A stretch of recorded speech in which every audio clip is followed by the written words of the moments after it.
Ubah dan diklevrani Presiden jaka seng FKJGPU laong baka sarkar MDA kamdai majutat ketisa baka jengbu i kejakan kamta penyip menit put kadi gablele da lukas nam ajar khatway.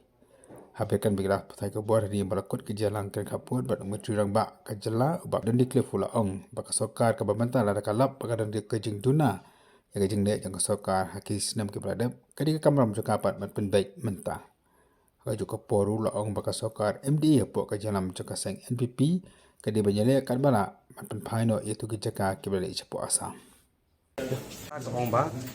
ketika berpenbek minum kaput kabi jadi ong menpek nyum kwa ban le government om de ban politics habdi ba kalyang ye ni penbek kaput om de ban ta kablim giam nama beliau lada kani sarkar ka ong ba yak ini ki boundaries baro ada tho na ada dimarkit daga sarkar ka ban ho arja khatway kamut da phi te ba klaru tak skam ma phi kan ki ba klar jing kito deden ta kadam ni ong ba ya ke ka ba phi su thu ba kam de ban long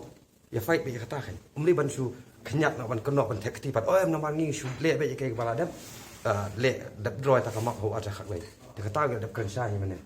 nama ta kan pan pau ba la da sarkar ki iba ka bijing le jong ka sarkar ka ban aja khat wei lekini ki kalong ba ki skam kan ki ni ba ban ta pa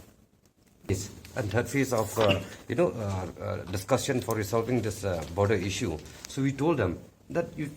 take this advantage,